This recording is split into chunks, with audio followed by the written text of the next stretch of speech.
민서야, 이거 다 돌려줄게. 더 이상 그 사람한테 시간 낭비하지 마. 예비 시어머니 박순희의 손에는 하얀 봉투가 들려 있었다. 결혼을 2주 앞두고 건네받은 예단비였다. 최민서는 그 봉투를 멍하니 바라보며 숨을 참았다. 손끝이 차갑게 식어갔다. 카페 안에 잔잔하게 흐르던 음악 소리도, 옆 테이블의 웃음소리도, 창밖을 지나는 사람들의 발소리도 모두 사라지는 것 같았다. 오직 그 하얀 봉투만이 눈앞에 선명하게 남아 있었다. 민서는 대형 병원 간호사였다. 3교대 근무를 소화하면서도 늘 웃는 얼굴로 환자를 돌봤고 동료들 사이에서 성실하기로 소문이 났었다. 그런 민서가 이재성을 처음 만난 건 8년 전 대학 동창회 자리였다. 오랜만에 나간 자리라 어색했고 금방 일어나려던 참이었다. 그때 구석 자리에서 혼자 조용히 앉아있는 남자가 눈에 들어왔다. 재성은 무리 속에서도 혼자인 사람처럼 보였다. 떠들고 웃는 자리에서 홀로 생각에 잠긴 표정이었다. 나중에 공통 지인의 소개로 짧게 이야기를 나눴다. 그는 의사 국가고시를 준비 중이라고 했다.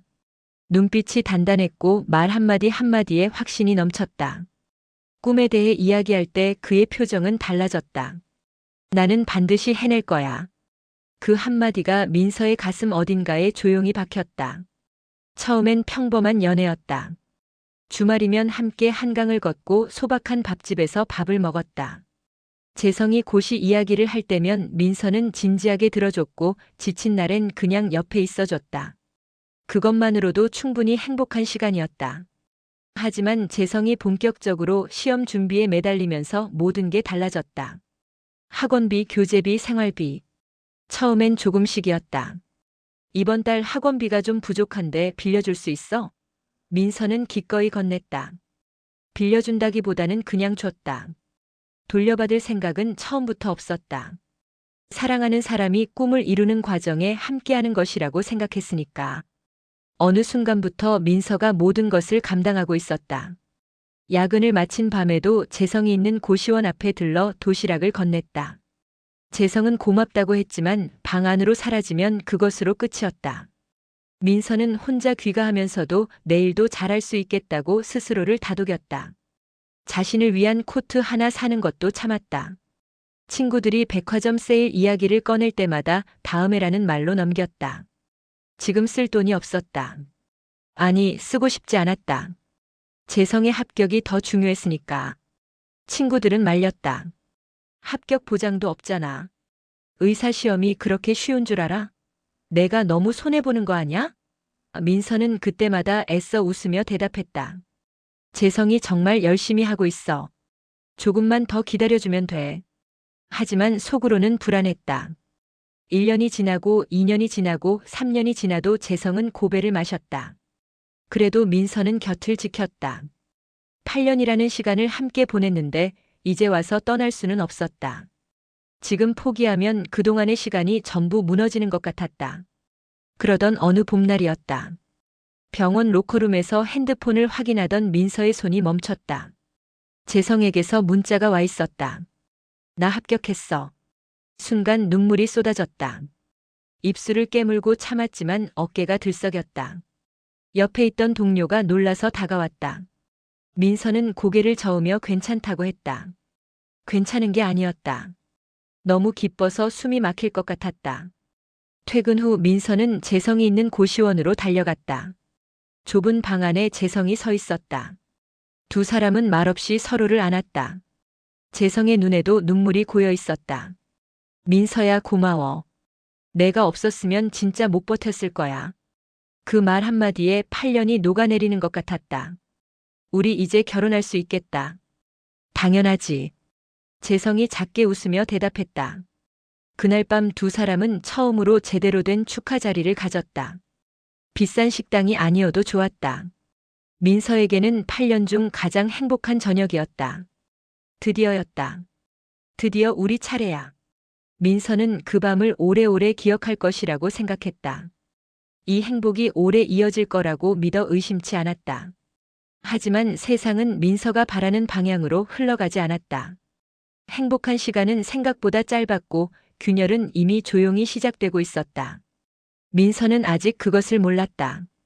웨딩드레스를 고르고 청첩장 문구를 다듬으며 신혼집을 꿈꾸던 그 시절, 민서의 하루는 온통 설렘으로 가득 차 있었으니까. 상견례 날은 맑았다. 민서의 어머니는 아침부터 한복을 다려 입으셨다. 오랫동안 조금씩 모아온 돈으로 예단비를 준비하셨는데 봉투를 싸면서 밤새 잠을 못 주무셨다고 했다. 아버지는 작은 인쇄소를 운영하셨고 어머니는 동네 미용실에서 파트타임으로 일하셨다. 넉넉한 형편이 아니었지만 딸의 결혼만큼은 섭섭하게 할 수 없다는 마음이었다. 차 안에서 어머니가 민서의 손을 꼭 잡았다. 잘 살아야 한다. 그 한마디에 민서는 눈물이 날 것 같았다. 재성의 어머니 박순이는 진심으로 민서를 반겼다. 상견례 자리에서 민서의 손을 잡으며 말했다. 우리 재성이 옆에서 얼마나 고생했어. 정말 고맙다. 순이의 눈빛은 따뜻했다. 이보다 더 좋은 며느리감이 어디 있겠냐 싶었다. 성실하고 착하고 무엇보다 8년이라는 긴 시간 동안 아들 곁을 지켜준 사람이었다. 예식장 계약도 마쳤고 청첩장도 나갔다. 하객 명단을 정리하고 신혼여행지도 골랐다. 민서는 매일 밤 잠들기 전에 소소한 것들을 메모했다. 어떤 꽃으로 부케를 만들지, 답례품은 무엇으로 할지. 행복한 고민이었다. 하지만 민서는 몰랐다. 재성의 마음속에서 무언가가 천천히 무너지고 있다는 것을. 합격 이후 재성의 일상은 빠르게 바뀌었다. 대학병원에 첫 출근을 했고 새로운 동기들과 어울리기 시작했다. 오랫동안 고시원에 틀어박혀 공부만 하던 시절과는 전혀 다른 세계였다. 회식이 잦아졌고 귀가 시간이 늦어졌다. 민서는 이해했다. 오랫동안 고생했으니 이제 좀 즐겨도 된다고 생각했다. 그 자리에서 재성은 오윤아를 만났다. 27, 화려한 외모에 말솜씨가 좋았다. 병원 행정팀 소속이었는데 의사들 사이에서도 존재감이 뚜렷한 사람이었다. 처음 만난 날 유나는 재성에게 다가와 말을 걸었다. 선생님, 고시 준비하시면서 정말 힘드셨겠어요. 그 어려운 걸 포기 안 하고 해내셨다니 대단하세요. 말 한마디였지만 재성의 가슴 어딘가를 건드렸다. 재성 앞에서 유나는 그를 특별한 사람처럼 바라봤다. 눈을 마주칠 때마다 살짝 웃었고 재성의 이야기에 귀를 기울였다. 익숙한 민서와는 다른 새로운 설렘이었다. 재성은 스스로에게 말했다. 그냥 동료일 뿐이야. 하지만 유나와 나누는 문자가 늘어났고 점심을 함께 먹는 날이 많아졌다. 처음엔 업무 이야기였다. 나중엔 그냥 이야기였다. 재성은 그것이 문제라는 걸 알면서도 멈추지 않았다. 박순이는 어느 토요일 오후 백화점에서 우연히 아들을 봤다. 처음엔 반가웠다. 손을 들어 부르려다 그 옆에 낯선 여자가 있다는 걸 알아챘다. 두 사람은 나란히 걷고 있었다. 아들의 웃음이 너무나 자연스러웠다. 어깨가 닿을 듯 가까운 거리였다. 순이는 기둥 뒤에 몸을 숨겼다. 다리가 후들거렸다. 직장 동료겠지. 애써 그렇게 생각하려 했지만 두 사람이 커피숍으로 함께 들어가는 모습을 보고는 더 이상 그 생각을 붙들 수가 없었다. 그날 밤 순이는 아무것도 손에 잡히지 않았다. 저녁도 제대로 못 먹었다. 재성이 늦게 들어왔을 때 순이는 아무렇지 않은 척 물었다. 재성아, 오늘 백화점 갔었어? 아들은 눈도 깜짝 않고 대답했다. 아니요, 오늘 병원에서 회의 있었어요. 거짓말이었다. 분명히 눈으로 봤는데. 순이는 더 묻지 않았다. 가슴이 철렁 내려앉았지만 확신이 없었다. 혹시 내가 잘못 본 걸까? 그날 밤 순이는 뜬 눈으로 밤을 지새웠다. 며칠 후 순이는 다시 아들을 목격했다. 이번엔 동네 이탈리안 레스토랑 앞이었다. 똑같은 여자였다. 두 사람은 차에서 내려 함께 식당 안으로 들어갔다. 여자가 재성에게 뭔가를 말하며 웃었고 재성도 따라 웃었다. 자연스럽고 편안한 모습이었다. 오랫동안 알고 지낸 사이가 아니면 나올 수 없는 분위기였다. 더 이상 못 본 척할 수가 없었다. 그날 밤 순이는 남편이 잠든 후 거실에서 재성을 기다렸다. 재성아, 솔직하게 말해봐.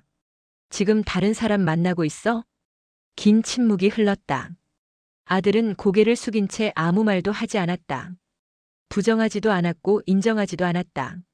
하지만 그것으로 충분했다. 침묵이 곧 대답이었다. 민서가 8년 동안 너를 위해 뭘 했는지 알아? 그의 청춘을 다 쏟아부었잖아. 학원비 생활비 다 대주면서 자기 옷 한 벌도 제대로 못 사 입었어. 그게 얼마나 대단한 건지 알기나 해. 순이는 목소리가 떨렸다. 울컥하는 걸 참으려 했지만 눈물이 차올랐다. 당장 정리해. 지금 당장. 재성은 알겠다고 했다. 하지만 그 목소리엔 힘이 없었다. 눈도 마주치지 않았다. 순이는 그날 밤 한숨도 자지 못했다. 일주일이 지났다. 순이는 아들이 정말 관계를 끊었는지 확인하고 싶었지만 물어볼 수가 없었다. 그러던 어느 저녁 소파에 놓인 재성의 휴대폰 화면이 켜지며 메시지 알림이 떴다. 순이는 무심코 시선이 갔다. 오빠, 오늘 저녁 어때요? 보내는 사람은 유나였다. 순이의 손이 부들부들 떨렸다. 정리하겠다고 해놓고 여전히 연락을 주고받고 있었던 것이다. 어머니한테까지 거짓말을 한 것이었다. 순이는 그 자리에서 오래 앉아 있었다. 민서의 얼굴이 떠올랐다. 결혼을 앞두고 들뜬 목소리로 전화하던 그 모습이, 아무것도 모른 채 행복한 미래를 꿈꾸고 있을 그 아이가. 순이는 천천히 서랍을 열었다. 예단비 봉투가 그대로 있었다. 손으로 꼭 쥐었다. 마음이 굳어졌다. 내가 말해야 한다. 아들이 원망하더라도 결혼이 엎어지더라도 이대로 민서를 불행 속으로 밀어넣을 수는 없었다. 순이에게서 전화가 온 건 늦은 저녁이었다. 할 얘기가 있으니 내일 시간을 낼 수 있겠냐고 했다. 목소리가 평소와 달랐지만 민서는 크게 신경 쓰지 않았다. 결혼 준비 마무리로 확인할 게 생겼나 보다 싶었다. 다음 날 아침 민서는 단정하게 옷을 골라 입었다. 예비 시어머니를 만나는 자리였으니까. 카페에 먼저 도착해 창가 자리에 앉았다. 봄볕이 따스하게 유리창을 통해 들어왔다. 결혼식까지 딱 2주였다. 드레스 마지막 피팅도 마쳤고 신혼집 벽지 색깔을 두고 재성과 티격태격했던 것도 이제는 즐거운 기억이었다. 민서는 창밖을 바라보며 작게 미소를 지었다. 순이가 들어왔다. 민서는 손을 들어 인사하려다 그 자리에서 굳었다. 얼굴이 창백했다. 밤새 울었는지 눈이 퉁퉁 부어 있었고 화장기도 없었다. 평소에 단정하고 따뜻한 모습이 아니었다. 걸음도 어딘가 무거워 보였다. 민서의 가슴이 서늘해졌다. 순이는 자리에 앉으면서도 한참 동안 아무 말을 하지 않았다. 핸드백을 무릎 위에 올려놓고 두 손으로 꼭 쥔 채 시선을 아래로 떨구고 있었다. 민서는 기다렸다. 뭔가 꺼내기 어려운 이야기가 있다는 걸 느꼈다. 가슴이 점점 빠르게 뛰었다. 민서야, 할 말이 있어. 순이의 목소리가 떨렸다. 민서는 숨을 참았다. 재성이가 다른 사람을 만나고 있어. 내가 직접 봤어. 당장 정리하라고 했는데 헤어질 생각이 없는 것 같아. 세상이 멈추는 것 같았다. 카페 안의 소음이 한순간에 사라졌다. 창밖의 햇살도 옆 테이블의 웃음소리도 아무것도 들리지 않았다. 오직 순이의 목소리만 귓속에서 맴돌았다. 다른 사람을 만나고 있어. 민서는 그 말의 의미를 이해하면서도 이해하지 못하는 것처럼 그 자리에 굳어 있었다. 순이가 핸드백에서 흰 봉투를 꺼냈다. 테이블 위로 천천히 밀려왔다. 예단비였다. 민서의 부모님이 몇 년에 걸쳐 모아둔 돈. 딸의 행복한 결혼을 위해 정성껏 준비한 봉투였다. 민서는 그 봉투를 바라보며 아무 말도 할 수 없었다. 손이 떨렸다. 8년이라는 시간이 한꺼번에 몸을 짓눌렀다. 24살에 만나서 32살이 될 때까지. 그 긴 시간 동안 오직 한 방향만 바라보며 살았다. 다른 사람을 만날 기회도 있었다. 잘 어울린다는 소개팅 제안도 있었다. 하지만 민서는 모두 거절했다. 재성이 있었으니까. 재성만 있으면 충분했으니까. 학원비를 보내던 날들이 떠올랐다. 야근을 마치고 고시원 앞에 서서 도시락을 건네던 밤들이. 친구들의 모임에 빠지면서 통장 잔고를 확인하던 순간들이. 그 모든 시간이 파도처럼 밀려왔다. 미안해. 정말 미안해. 순이가 손등으로 눈물을 닦았다. 내가 아들을 잘못 키웠어. 진짜 소중한 게 뭔지도 모르는 놈으로 키웠어. 민서도 울었다. 참으려고 했지만 참을 수가 없었다. 눈물이 뺨을 타고 흘러내렸다. 두 사람은 한참을 그렇게 앉아 있었다. 카페 안에 사람들이 힐끔힐끔 쳐다봤지만 신경 쓸 여유가 없었다. 순이가 민서의 손을 잡았다. 차갑게 식어 있었다. 너는 잘못한 게 없어. 하나도. 이건 전적으로 재성이 잘못이야. 민서는 고개를 끄덕였지만 위로가 되지 않았다. 잘못이 없다는 말이 오히려 더 허탈하게 느껴졌다. 잘못이 없는데 이렇게 무너지는 거라면 세상이 너무 불공평한 것 아닌가. 집으로 돌아온 민서는 방 안에 들어서자마자 주저앉았다. 가방도 내려놓지 못한 채 그대로 바닥에 쓰러졌다. 한참을 그렇게 있었다. 몸을 일으킬 힘이 없었다. 드레스를 고르던 날 민서는 얼마나 설레었던가. 거울 앞에 서서 이 옷을 입고 식장에 들어서는 나를 상상했었다. 재성의 표정을 상상했었다. 민서는 그 드레스를 보며 또 울었다. 눈물이 다 마를 때까지 울었다. 그날 밤 늦게 재성에게서 전화가 왔다. 민서는 한참을 망설였다. 받고 싶지 않았다. 하지만 손가락이 먼저 움직였다. 미안해. 엄마한테 다 들었지. 우리 그냥 인연이 아닌가 봐. 그 말에 민서는 핸드폰을 꽉 쥐었다. 인연. 그 단어가 너무나 가볍게 느껴졌다. 8년 동안은 맞았는데 합격하고 나서 안 맞아진 거야? 민서의 목소리가 갈라졌다. 학원비, 교재비, 생활비 다 내가 댔잖아. 3교대 근무하면서 번 돈으로. 옷 한 벌 제대로 못 사 입으면서 내고 시원비 냈잖아. 친구들 만나는 것도 다 포기하고. 그게 인연이 아닌 거야? 합격하고 나니까 갑자기 인연이 아닌 거야? 재성은 아무 말도 하지 않았다. 침묵이 길게 이어졌다. 그 침묵이 어떤 말보다 더 잔인하게 느껴졌다. 됐어.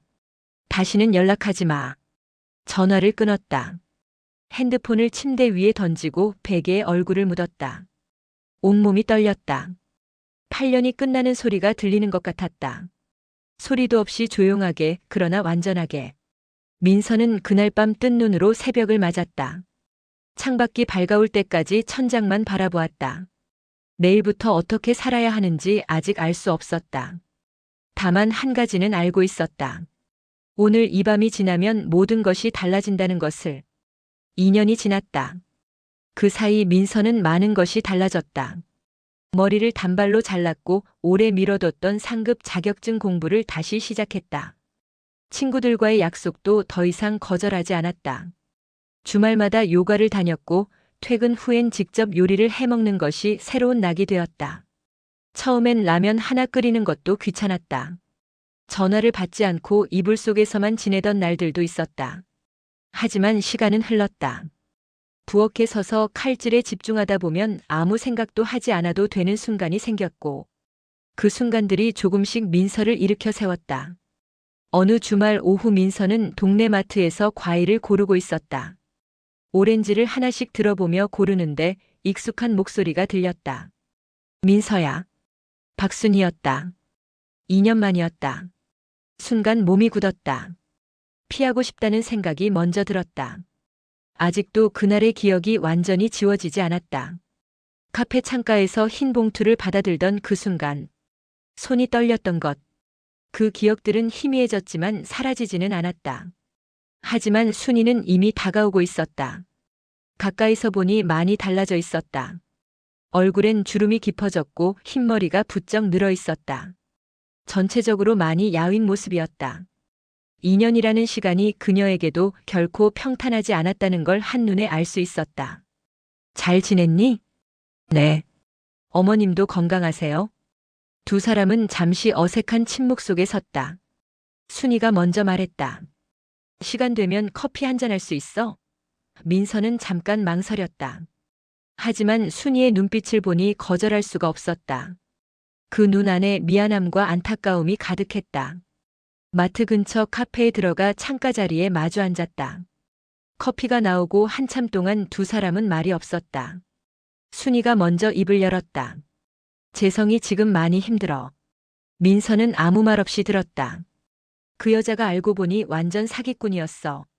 부잣집 딸이라던 것도 거짓말이었고 명품이며 해외여행이며 다 꾸며낸 거였대.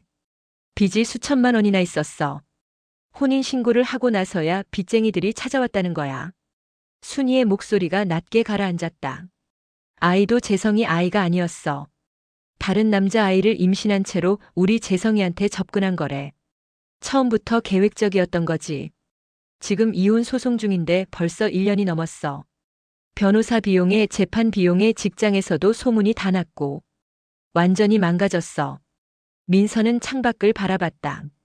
가을 가로수가 바람에 흔들리고 있었다. 솔직히 친구에게서 대략적인 이야기는 들어 알고 있었다. 하지만 이렇게 직접 듣는 건 달랐다. 씁쓸했다. 통쾌하지 않았다. 8년을 함께한 사람이었다. 그 사람이 무너지는 이야기를 들으며 기쁠 수가 없었다. 너한테 정말 미안해. 순이의 눈가가 붉어졌다. 그때 얼마나 힘들었을지 생각하면 지금도 가슴이 찢어져. 8년을 그렇게 뒷바라지했는데 그 애가 너한테 어떻게 그럴 수 있었는지. 내가 아들을 잘못 키운 거야. 진짜 소중한 게 뭔지도 모르게. 어머님. 민서가 천천히 말했다. 목소리는 평온했다. 저 이제 괜찮아요. 순이가 고개를 들었다.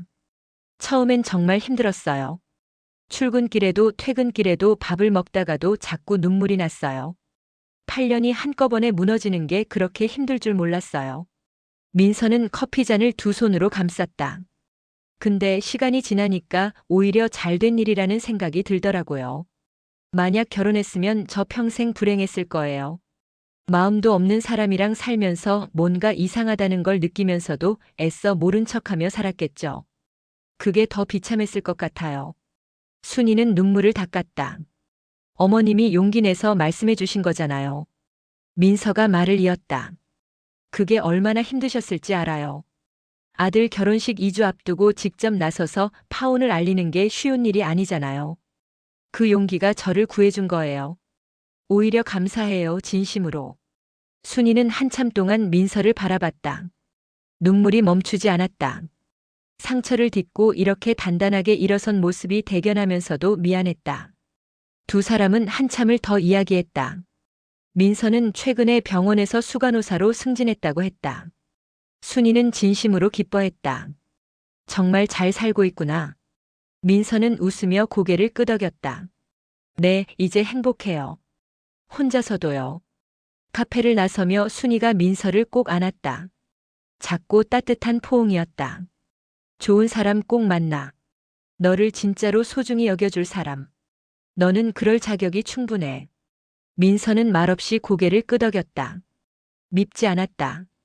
끝내 진실을 말해준 사람이었으니까. 헤어지고 나서 민서는 걸음을 멈추고 하늘을 올려다봤다. 가을 하늘이 높고 파랬다. 구름 한 점 없이 맑았다. 8년이라는 시간이 아깝지 않다고 하면 거짓말이겠지. 그 시간이 때로는 억울하고 때로는 허탈하게 느껴지기도 했다. 하지만 그 시간이 가르쳐준 것들도 분명히 있었다. 자신을 사랑하는 법.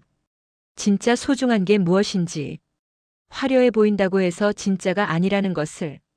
그리고 무엇보다 자신의 가치를 스스로 낮추지 않는 것. 집으로 돌아온 민서는 창문을 활짝 열었다. 시원한 가을바람이 방 안으로 들어왔다. 커튼이 살랑거렸다. 민서는 눈을 감고 그 바람을 온몸으로 느꼈다. 나는 괜찮아. 정말 괜찮아. 이번엔 진심이었다. 8년 전 그 동창회 자리에서 처음 재성을 봤던 24살의 민서는 몰랐을 것이다.